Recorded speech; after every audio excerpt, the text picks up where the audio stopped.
Olá, boa noite. Estamos dando início à live da Comissão de Propriedade Intelectual da OAB Guarujá. Agradeço a presença de todos, fico muito feliz em estar aqui. Aproveito a oportunidade para cumprimentar o presidente da OAB Guarujá, Dr. Marcelo Henrique Garcia.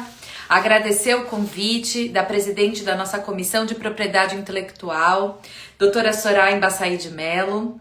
Meu nome é Larissa Kaki. Hoje eu vou moderar o tema do nosso bate-papo de hoje, que será a publicidade de apostas esportivas. Aproveitem a oportunidade para participar com a gente, mandem perguntas, o canal aqui é aberto para a gente, enfim, debater esse tema tão atual que está em evidência, inclusive com grande atenção por parte do CONAR, do Conselho Nacional de Autorregulamentação Publicitária, que já está tratando casos e já temos decisões sobre o tema. Meu nome é Larissa Kaki, eu sou professora, advogada e consultora jurídica na área de imagem, publicidade e comunicação. Sou membro aqui da Comissão de Propriedade Intelectual da OAB, sou membro da Comissão de Propriedade Intelectual da OAB São Paulo, da OAB Santos, participo também como diretora da ASPI, Associação Paulista da Propriedade Intelectual, diretora da Associação Brasileira de Direito Autoral, ABDA. Adoro participar de discussões sobre temas envolvendo essas áreas e fico muito feliz de estar aqui com vocês hoje.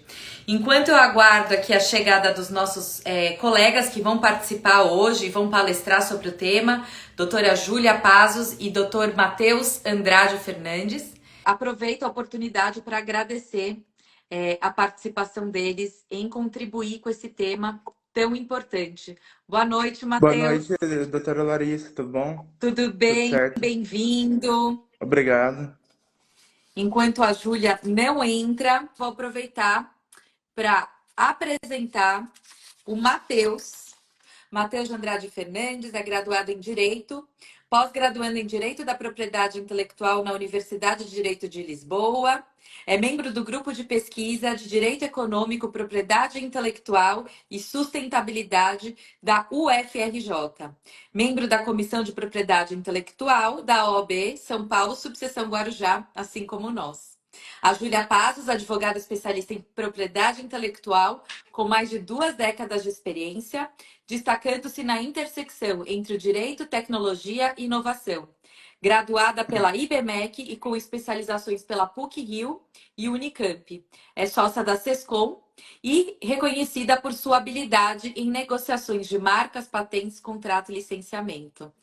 Muito obrigada, pessoal. Hoje a gente vai falar sobre um tema super importante. No fim do ano, finalmente, foi publicada a regulamentação da Lei 13.756 de 2018, que criou a modalidade de apostas por cota fixa, conhecida por apostas esportivas. Simultaneamente, no momento que saiu a regulamentação, o CONAR, de maneira complementar, trouxe aí princípios e diretrizes muito importantes para a publicidade dessa atividade específica, refletindo sobre questões como responsabilidade, moderação, cuidado com menores, a crianças e adolescentes, identificação dos operadores, seguindo aí a mesma linha da regulamentação que foi sancionada com o número 14.790 do final do ano passado. E, inspirada por diretrizes internacionais, as regras do anexo X, publicada pelo CONAR, que veio a integrar o Código Brasileiro de Autorregulamentação Publicitária, preserva principalmente a questão da segurança e da transparência no ambiente de divulgação, destacando alguns pilares que merecem atenção. E é isso que a gente vai discutir aqui hoje com as exposições dos nossos colegas Júlia Pazos e Matheus Fernandes. Eu vou passar a palavra inicialmente para a Júlia. A Júlia vai trazer esse panorama para a gente, vai tratar aí dos princípios que eu coloquei e depois a gente vai conversar com o Matheus, que vai seguir aí com essa linha de discussão. Júlia, a palavra é sua. Obrigada. Boa noite, pessoal. Bom, primeiro, obrigada pelo convite. É sempre um prazer estar aqui na OAB do Guarujá. Agradecer a doutora Soraya também por sempre abrir esse espaço para gente. Larissa, Matheus, é um prazer estar de Hum, novo do lado de vocês, sim. falando sobre assuntos que a gente ama falar. Eu vou começar fazendo um panorama dessa legislação e do mercado de apostas em si, aqui no Brasil. Vou passar rapidamente pelo que a legislação fala com relação à publicidade, e aí depois vou passar a bola para o Matheus, para ele comentar um pouco mais do código, do anexo X do código do CONAR, e aí a gente pode entrar numa discussão, enfim, conversar um pouco mais sobre o assunto. Quem tiver dúvida também, assim, durante o que eu estou falando, e quiser ir colocando no chat, por mim super funciona e a gente vai conversando. Bom, como a Lari falou, finalmente a gente teve aí a regulamentação dos bets, como são conhecidos. Acho que vale fazer um apanhado e lembrar que lá em 30 de dezembro de 2023 foi sancionada a lei que regulou essa modalidade, que é conhecida como aposta de cota fixa, os famosos bets. E aí foi nesse momento que o Brasil ele começou a permitir a exploração de apostas, de bets, de apostas de cota fixa, de eventos esportivos e jogos online por empresas que são autorizadas pelo Ministério da Fazenda.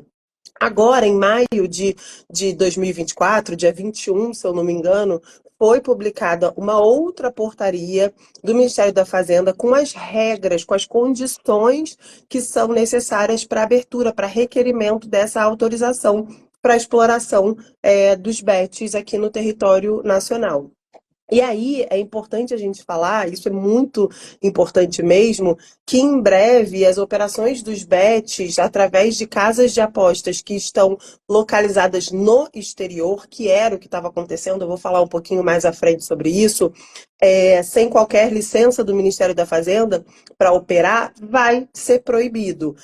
A gente vai ter aí um prazo de adequação para a obtenção dessa autorização por pessoas jurídicas, que já estavam em atividade aqui no Brasil antes da publicação da legislação, que vai até o dia 31 de dezembro de 2024. Então, a gente tem aí um prazo para regularização dessas empresas que já estavam atuando de alguma maneira aqui no Brasil.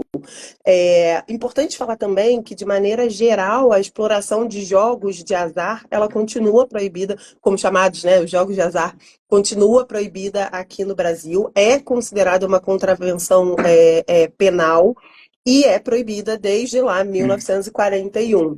E aí, o que é jogo de azar, né? O que a nossa legislação entende como jogo de azar? São jogos onde o ganhar ou perder dependem exclusivamente ou principalmente de sorte. Por exemplo, caça-níquel, roleta, o famoso blackjack. Mas tem alguns jogos de azar que são permitidos em algumas circunstâncias bem específicas. Eu separei aqui alguns que eu acho que são interessantes da gente falar. Aposta de corrida de cavalo, a gente sabe, né? A gente tem os jockeys, então, desde que sejam exploradas dentro dos hipódromos, esse tipo de aposta é permitido. As loterias e as apostas de cota fixa, né, que a gente está falando delas hoje. Isso também acho legal falar dos fantasy sports, que são os esportes eletrônicos que têm uma disputa no ambiente virtual, que seja desempenhado por pessoas reais. E aí tem algumas características, como, por exemplo, tem que ser uma equipe com no mínimo 2 pessoas reais, elas têm que ter conhecimento do jogo, as regras do jogo têm que ser pré-estabelecidas. O valor da premiação não pode ser tão definido depois, tem que estar definido de forma anterior, os resultados não podem decorrer de forma isolada de uma única pessoa, então tem que ser do grupo. E por outro lado, o pôquer, ele é considerado um jogo de habilidade e não de sorte, então por isso a gente também pode e tem visto ele sendo disseminado cada vez mais no Brasil. Que mais? Deixa eu dar uma olhadinha aqui na minha cola, que eu botei uns bullet points para não esquecer tudo que a gente tem que falar. Ótimo. O decreto que fala que os crimes com relação a apostas são aplicáveis, ele fala de crimes cometidos no Brasil. E aí, por conta disso, muitos defendiam, né, que quando os jogos de azar são explorados fora do Brasil, mesmo que os apostadores eles sejam brasileiros e estejam localizados no Brasil, o decreto não se aplicaria. E aí, por que eu estou contando isso? Porque se você parar para prestar atenção, a grande maioria dos bets, né, que agora são regulamentados, mas a grande maioria estava fora do Brasil, em países em que essa atividade era permitida. Por exemplo, Curaçao, a gente tem muita empresa de bet em Curaçao. E por conta disso, justamente por isso que eles exploravam a atividade aqui no Brasil, mas estavam fora do nosso país. Mas, desde o início dessa regulamentação de apostas de cotas fixas, o que a gente vai ver? Isso vai ter que mudar, porque a legislação fala que tem que ter uma empresa aberta aqui no Brasil.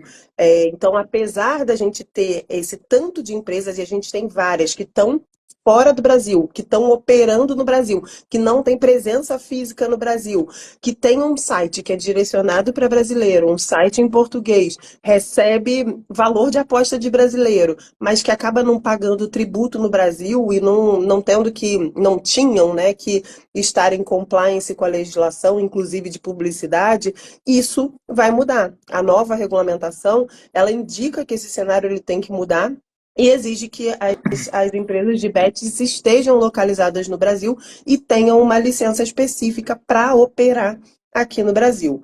E aí, falando das apostas de cota fixa, né, que é o nosso tema hoje, ela é uma modalidade de loteria, né, lotérica, e a exploração ela tem que acontecer aqui no território nacional, e é um sistema de apostas que o apostador ele tenta prever o resultado de alguma coisa específica. E aí, normalmente, o que são essas coisas? Eventos de temáticas esportivas, e aí por isso que a gente vê esse tanto de bets de futebol, que é o que mais a gente tem visto explodir aí nos últimos anos, e eventos virtuais de jogos online.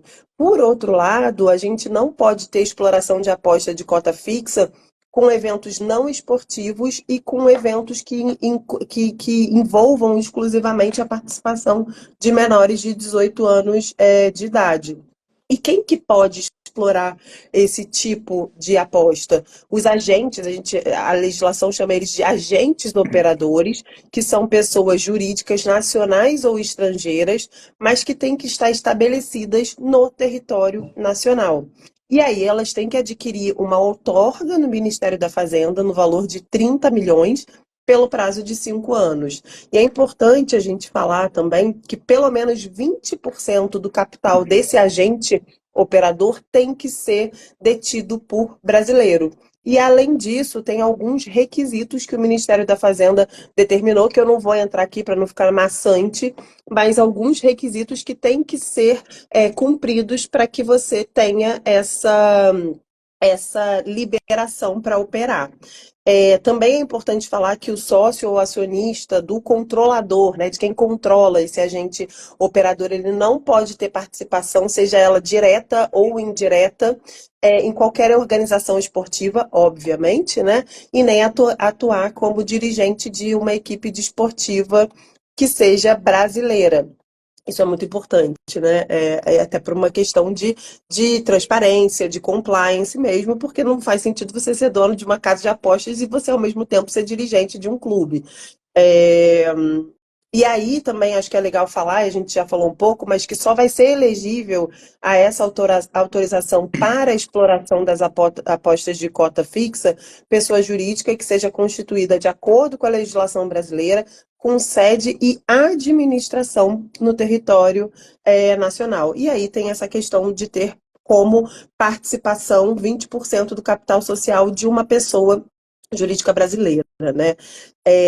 Outro ponto que eu acho legal a gente falar, apesar de não ser da nossa temática aqui, é que sobre os ganhos desses prêmios que os apostadores eles recebem vai ter uma tributação de imposto de renda na fonte de 15% sobre o prêmio líquido, e os agentes operadores, eles têm que pagar, além daqueles tributos que são normalmente exigidos por pessoa para pessoa jurídica, encargos que são correspondentes a 12% da receita obtida por esse agente após o pagamento do prêmio para os apostadores. E aí a legislação traz o nome de GGR, Gross Gaming Revenue. Acho interessante a gente também trazer esse ponto. Então, no fim do dia, é uma regulamentação que traz vários aspectos, inclusive tributários, de publicidade, que a gente vai falar agora rapidamente, depois o Matheus vai complementar e trazer o manual do CONAR. E a gente também vê muitas questões de propriedade intelectual, né? Uso de marca, disputas envolvendo marca, e eu acho que cada vez mais a gente vai ter uma explosão de trabalhos relacionados a esse tema. Para quem trabalha com M&A também, como essas empresas têm que ter aqui no Brasil uma subsidiária ou uma empresa aqui no Brasil, a gente vai ver muito M&A de bettings também, então acho que vai ter bastante trabalho aí para os próximos meses até o final aí desse ano. E aí, entrando na questão da publicidade, que é o nosso tema aqui, tem toda uma regulamentação com relação à publicidade dos bettings, né? E o CONAR, como a Lari falou, paralelamente, aí num trabalho, num esforço de antever, também já promulgou, já trouxe esse anexo 10 do código, com algumas regulamentações, não regulamentações, algumas indicações do que tem que ser feito em caso de publicidade que envolvam os bettings, né? E aí, o que a legislação fala? Que toda a publicidade e o marketing da loteria de aposta de cota fixa, ela tem que ser pautada pelas melhores práticas de responsabilidade social e corporativa, e eles incentivam, por meio da legislação, a autorregulação. Então, é importante que os agentes operadores eles façam ações informativas de conscientização para os apostadores, prevenindo também tem um nome, transtorno de jogo, alguma coisa assim, mas o uso excessivo do jogo, né, como se fosse uma compulsão por jogo, por meio de elaborações de códigos de conduta, difusão de boas práticas. E aí, nesse sentido, a legislação fala que é muito importante os operadores, né, avisarem e desestimularem o jogo, trazer advertências sobre o malefício de jogar em excesso, trazer informações e conscientizações para os apostadores com relação a essa possibilidade de patologia. Proibir menor de 18 anos de jogar o jogo, especialmente trazendo um código de conduta, uma boa prática relacionada, né, à idade. A publicidade e a propaganda têm que ser direcionadas para o público adulto, não tendo criança, não tendo adolescente como público-alvo. A legislação também traz que é proibida a publicidade que tenha uma finalidade de divulgação de uma marca, de um símbolo, de pessoas jurídicas que não tenham autorização exigida por lei, ou seja, você não pode divulgar uma marca ali de um bet que, por exemplo, não tem autorização para operar aqui no Brasil. É importante também, e isso eu achei bem interessante, que as publicidades elas não sejam socialmente atrativas, que elas não tenham personalidades conhecidas, celebridades que sugiram que o jogo vai trazer algum êxito, ou que vai fazer você ter um status melhor, que vai te transformar numa pessoa, sei lá, mais benquista. Porque às vezes acontece isso, né, de um determinado influenciador, um artista, incentivar e falar que aquilo é uma forma de status, né? Por exemplo.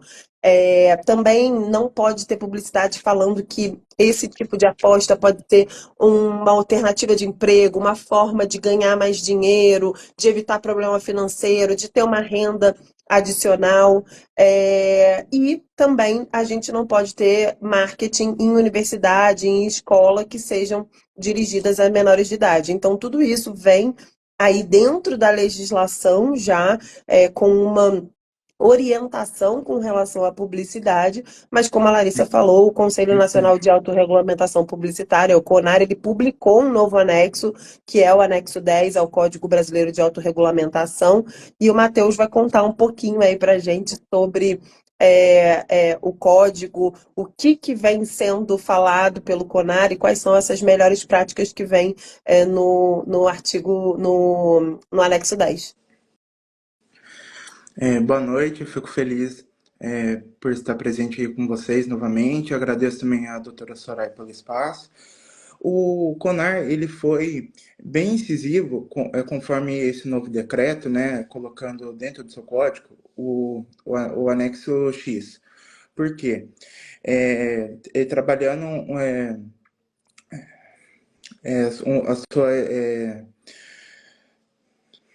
uma estrutura de aposta responsável dentro do princípio da identificação publicitária e levando em consideração também o princípio da veracidade das informações, que conforme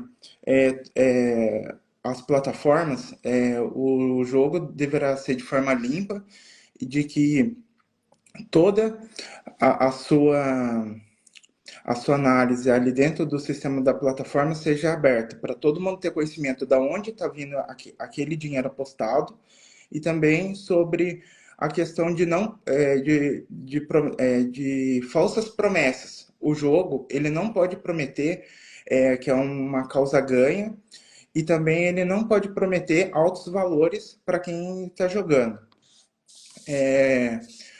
Também temos o quarto princípio, que é o princípio da proteção da criança e do adolescente. Como a colega Júlia falou, não pode ser para menores de 18 anos, conforme também trabalhado ali na sua divulgação,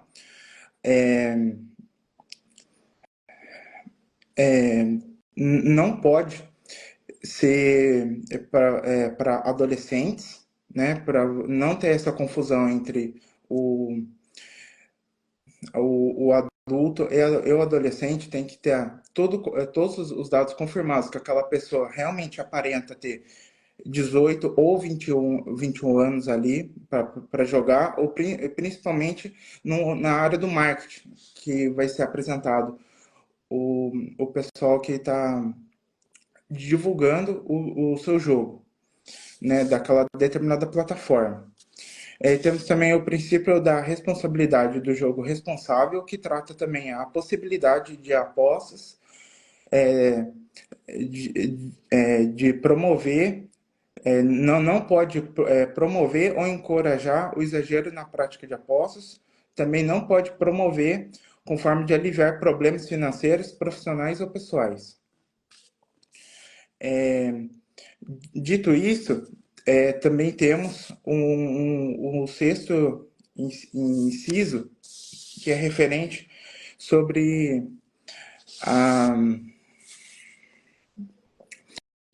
a cláusula de advertências também. Sobre todas as publicidades, deve incluir uma mensagem de alerta padronizada, né, sobre um possível problema dentro da plataforma, para que as pessoas sejam avisadas antes de entrar no jogo, né?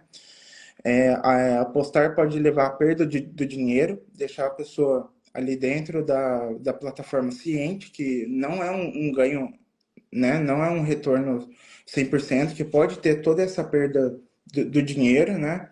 E como a Júlia falou também, que a aposta pode causar dependência. Então, que todo esse jogo pode também levar a um vício, algum problema psiquiátrico, provavelmente. E também a aposta, né, é assunto para adultos, não para menores de idade. E fazendo um paralelo importante sobre toda essa atualização, né, entre o jogo de apostas e a questão da economia dentro do nosso país, né? Primeiro, com essa regulamentação, temos a segurança jurídica, que os sites de plataformas, mesmo operando no exterior, elas podem trabalhar aqui no Brasil, desde que de forma regularizada, né? Em cima disso, temos a parte da arrecadação, né? A atividade regulamentada, né? Se ela está regulamentada, ela está gerando dinheiro dentro do nosso país, com isso gerando carga tributária. Temos também a geração de empregos também, com a consolidação das atividades no país, né? A tendência é que pessoas que trabalham dentro da área da informática, designers e a parte publicitária, eles devem estar trazendo dentro das suas plataformas novas empregabilidades também. Temos também um outro assunto também, a maior confiabilidade, pois já que de forma de forma limpa, de forma regulamentada, essas plataformas estão dentro das nossas dentro aqui do nosso país, trabalhando nas empresas, é, a, a, é um maior investimento dentro do país e de forma que as pessoas vão enxergar de onde que está entrando e saindo dinheiro. Também a melhoria da identificação a partir disso, né, o conhecimento sobre quem são os usuários e a verificação dos documentos com a LGPD também, que é algo também recente também. E a redução de riscos de crimes com a identificação e verificação, que é possível de forma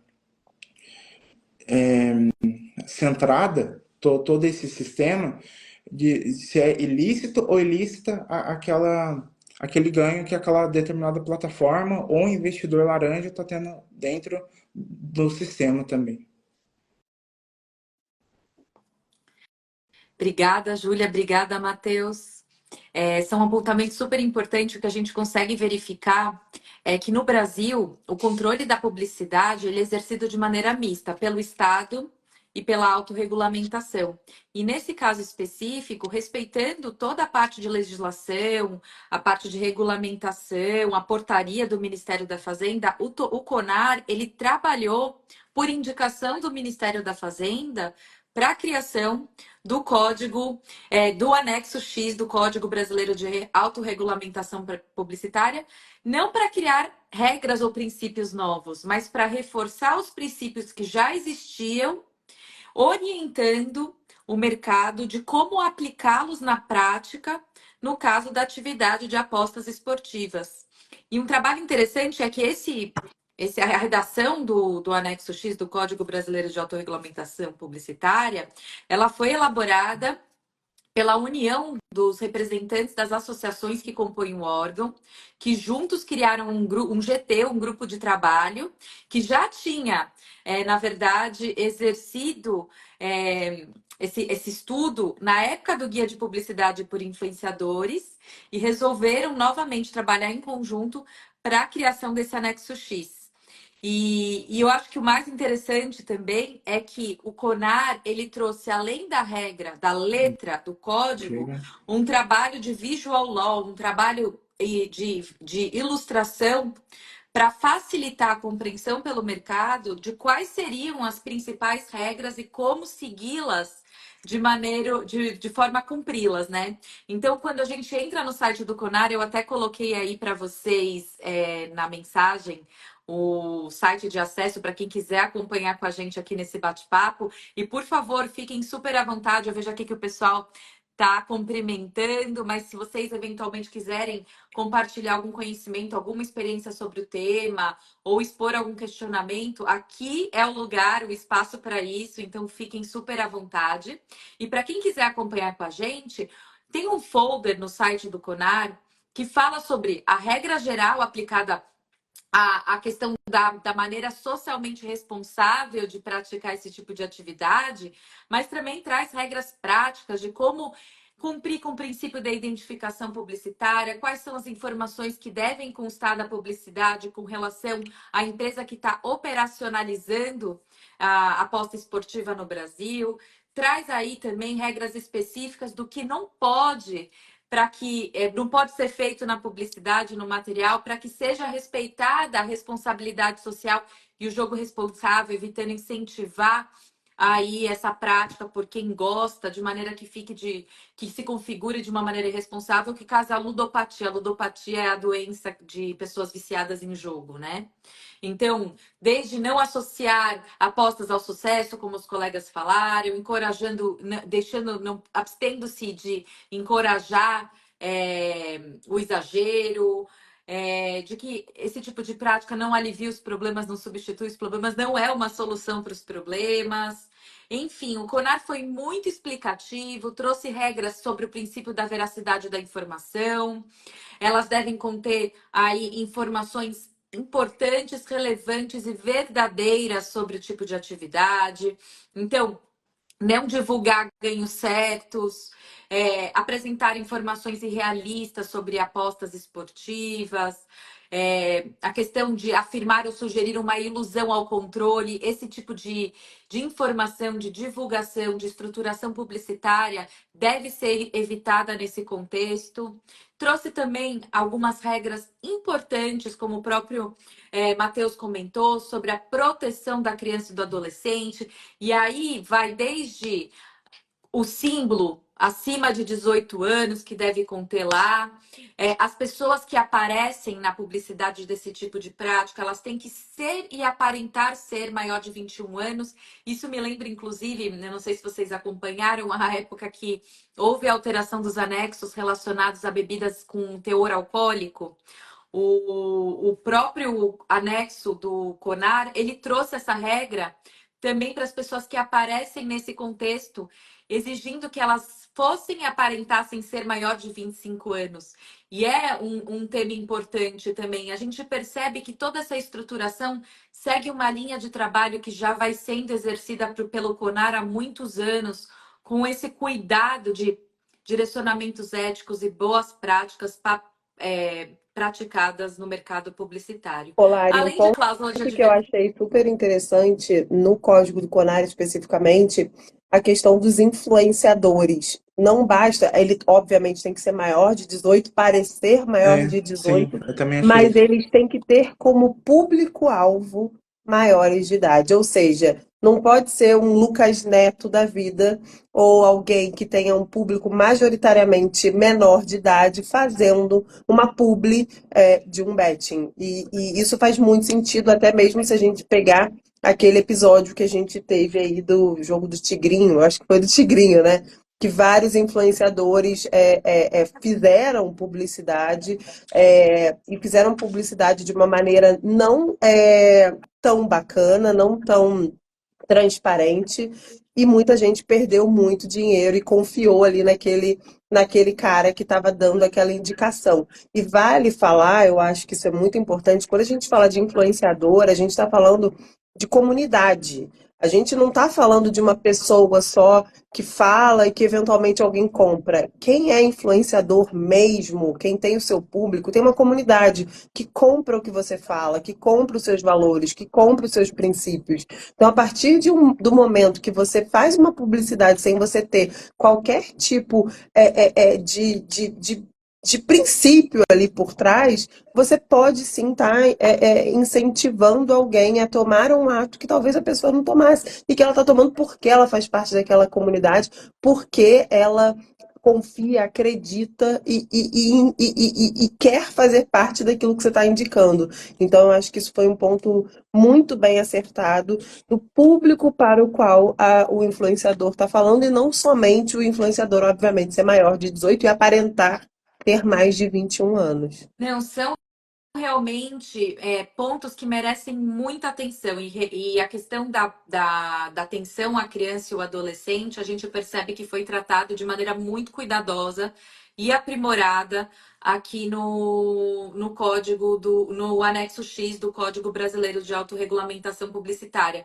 E é o que a Júlia falou, né? Realmente a influência, ela sempre existiu. Só que dentro do contexto das mídias digitais, das redes sociais, ela acaba sendo muito mais assertiva e ela acaba atingindo uma dimensão muito maior de pessoas, gerando uma responsabilidade com relação ao conteúdo postado. Então, aí vai novamente a recomendação que a gente percebe que já é um movimento, uma conscientização cada vez maior de quem atua aí no âmbito da influência digital, mas de seguir as regras do CONAR, de ter atenção com relação a isso, buscar assessoria adequada para que o conteúdo atenda às normas legais e éticas e aí não venha a sofrer algum problema por conta de material divulgado.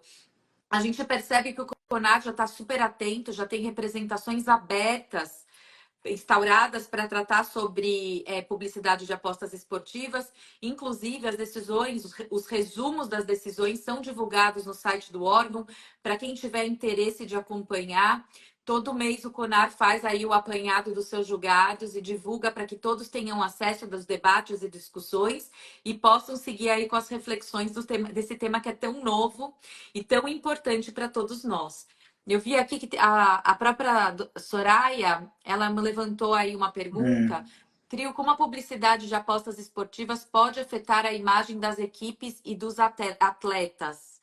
Ela questiona aqui na nossa conversa. E também tem uma outra pergunta: as redes não deveriam ser mais rígidas para aceitar menor de 18 anos? Realmente, as regras elas estão sendo colocadas para que sejam de fato cumpridas e aprimoradas para que menores realmente não tenham acesso a esse tipo de conteúdo e seja preservado o cuidado para que esse tipo de material não chegue aí na atenção do menor.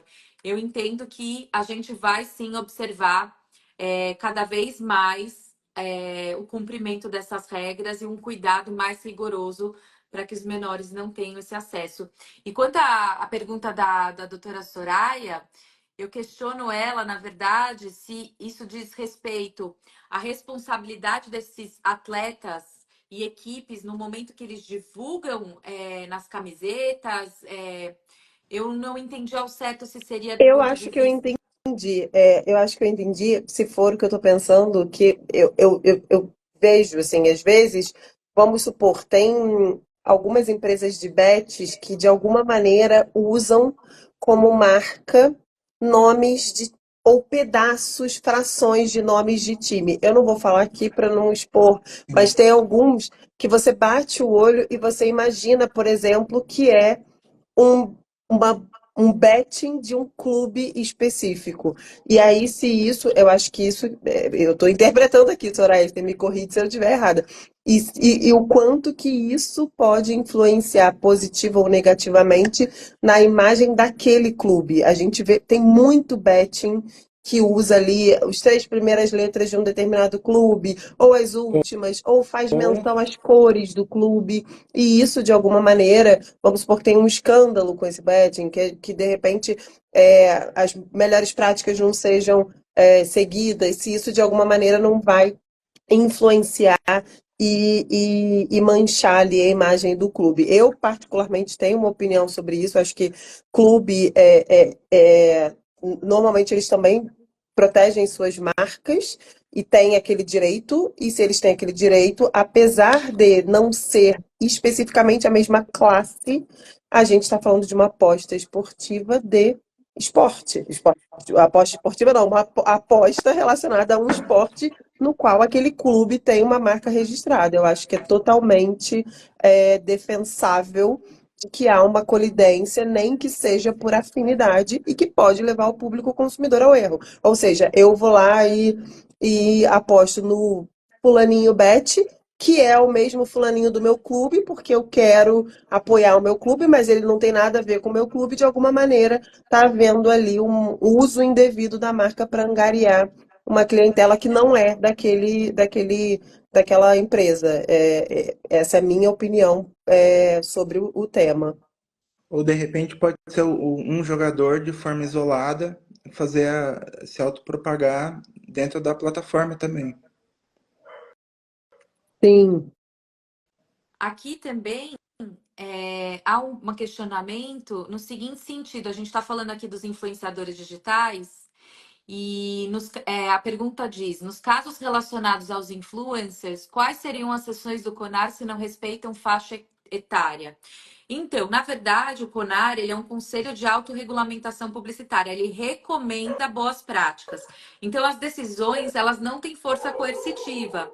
Mas, embora elas não tenham força coercitiva, a gente entende que, a gente observa, né, e verifica aí ao longo dos mais de 40 anos de história do CONAR, que o mercado publicitário, os anunciantes, as empresas, elas respeitam o CONAR. Os associados, a partir do momento que as empresas se tornam associadas e as empresas do mercado de bets estão se tornando associadas também, elas passam a cumprir como um pacto voluntário, né, com relação ao órgão, mas o mercado em geral, ele já reconhece as decisões do CONAR e, inclusive, o nosso judiciário também faz muita referência às decisões do órgão, trazendo aí um respeito muito grande a esse entendimento. E Então, aí, eu apesar de não acho ter uma que. força Desculpa, Lara. coercitiva, imagina, é um direcionamento importante para que seja cumprido no âmbito da publicidade. Fica à vontade, Ju. E o que eu ia te complementar é que, para além disso, que você tem total razão, as empresas elas estão cada vez mais preocupadas com como os influenciadores se posicionam com relação às normas do CONAR. Então, eventualmente, um influenciador que não coloca lá a hashtag, que não está em compliance com as regras de faixa etária, muito provavelmente as empresas que são idôneas e que de fato olham para isso vão deixar de contratar esse cara. E esse cara vai começar a ganhar menos dinheiro. E isso vai influenciar na forma como ele se comporta para as próximas ações. Então, no fim, acho que também algo que se retroalimenta, né? As empresas se preocupam, elas são afiliadas, já que elas são, né, são associadas, elas também querem que seus prestadores de serviço estejam em compliance com as normas, e isso vai criando um ecossistema muito mais transparente e que as pessoas vão, de fato, cumprindo com as regras do código, né? E aí, respondendo efetivamente a pergunta, o CONAR ele recomenda alteração de conteúdo publicitário, sustação de conteúdo publicitário ou uma advertência, que é como uma chamada de atenção com relação a alguma postura que o CONAR entenda que é bem sensível e que mereça atenção. Então, basicamente, as recomendações do CONAR são nesse âmbito, não há multa, não há cobrança de multa ou penalidade financeira nesse sentido, mas há uma atenção principal com relação ao conteúdo. Então, se um influenciador ele vem a ser notificado pelo CONAR por conta de alguma campanha, para que ele possa se manifestar junto com a empresa, ou eventualmente de maneira isolada, para expor o seu lado, ele passa aí a ter ciência dessa recomendação e a necessidade, dependendo do caso, se assim for avaliado pelo CONAR, de alterar um conteúdo, indicar alguma informação que o órgão entenda relevante, ou sustar o conteúdo por completo e ter que tirar o post ou, enfim, algum outro material de veiculação. Vamos ver se aqui o pessoal tem mais algum outro ponto para compartilhar aqui com a gente. É um tema interessante, se bobear, a gente passa aqui a noite inteira falando, né? Sim, Se a gente abrir aqui o bastante site pontos. do CONAR e começar a ver as decisões, entrar fundo no código, aí tem papo para a semana Tem inteira. É verdade. um alfabeto inteiro. Tô vendo aqui que o pessoal está manifestando, curtiram o tema. Legal que todos estão aqui participando também. A gente teve aí perguntas da audiência. Mas acho que basicamente esse foi o panorama que a gente quis trazer hoje aqui Sim, nesse bate-papo. Apontar aí alguns aspectos que merecem reflexão no segmento. A gente está falando de algo muito novo, algo que foi publicado aí no final do ano, no apagar das luzes de 2023, e que com certeza vai gerar aí muito movimento, muita reflexão jurídica.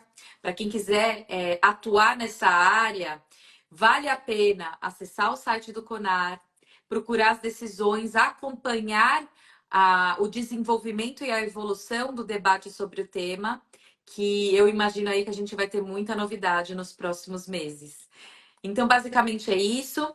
Queria agradecer aqui o convite novamente à doutora Soraya, que participou com a gente hoje. Trouxe até perguntas aqui para o nosso Sim. debate, para esquentar um pouquinho. Agradecer aos colegas que estão aqui comigo nesse projeto. Obrigada, pessoal. É um prazer trabalhar aqui com vocês, trocar essas ideias. Agradecer a nossa audiência e nos despedir, desejando uma boa noite para todos e até a próxima. Obrigada, pessoal. Obrigada, Obrigado. gente. Obrigada, doutora Soraya, pelo convite, pelo espaço, como sempre. Obrigada, Lara e Matheus, pela companhia e por essa trajetória aí de trio que a gente cada hora vai falando de um Realmente. tema mais Sim. interessante que o outro. Ó, a Soraya falou que Obrigada. ela raramente pergunta, hein? É Então a gente verdade. a gente ganhou na loteria. Sim. Muito Tchau, obrigado, pessoal. pessoal. Obrigada. Tchau, tchau. Boa Tchau, tchau. noite.